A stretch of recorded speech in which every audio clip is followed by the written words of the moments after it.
Remembering. Bob and Ruby sleep on. I don't sleep. I think about the promise I made to Stella and the pictures I've made for Ruby. And I remember.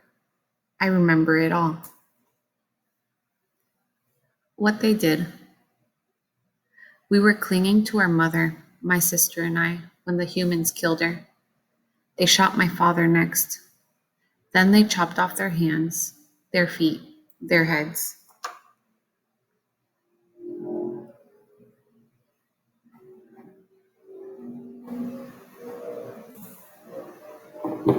Something else to buy. There is a cluttered, musty store near my cage. They sell an ashtray there. It is made from the hand of a gorilla. Another Ivan. When morning comes and the parking lot glimmers with dew, I see the billboard on the highway. There I am, the one and only Ivan, bathed in the pink light of dawn. I look so angry with my furrowed brow and clenched fists. I look the way my father did the day the men came. I am, I suppose, a peaceful sort. Mostly I watch the world go by and think about naps and bananas and yogurt raisins. But inside me, hidden, is another Ivan. He could tear a grown man's limbs off his body. In the flicker of time it takes a snake's tongue to taste the air, he could taste revenge. He is the Ivan on the billboard. I stare at the one and only Ivan, at the faded picture of Stella, and I remember George and Mac on their ladders adding a picture of Ruby to bring new visitors to the Exit 8 Big Top Mall and Video Arcade. I remember the story Ruby told, the one where the villagers came to her rescue. I hear Stella's kind, wise voice. Humans can surprise you sometimes.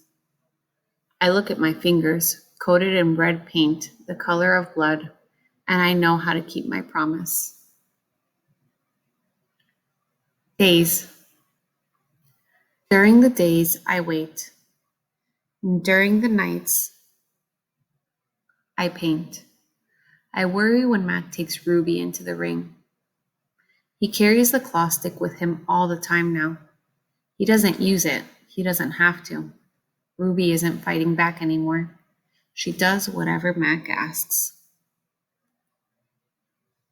Nights. I close my eyes. I dip my fingers into the paint. When I'm done with one piece of paper, I set it aside to dry.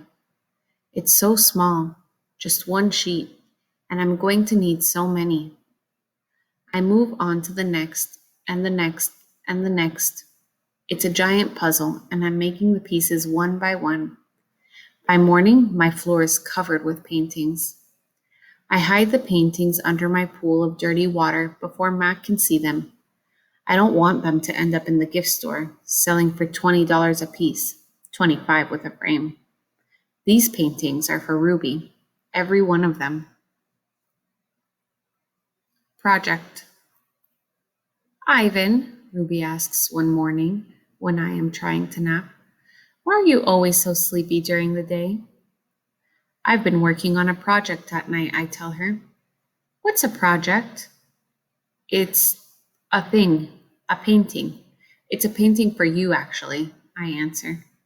Ruby looks pleased. Can I see it? Not yet. Ruby pokes with annoyance at her roped foot. She takes a breath. Ivan, do I have to do the shows with Mac today? I'm afraid so. I'm sorry, Ruby. Ruby dips her trunk in her water bucket. That's okay, she says. I already knew the answer. Not right.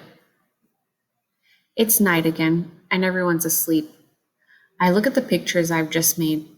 One of dozens. It's smudged and torn, a muddy blur.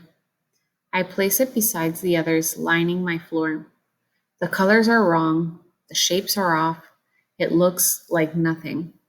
It's not what I'm trying to create. It's not what it's meant to be. It's not right, and I don't know why. Across the parking lot, the billboard beckons, as it always does.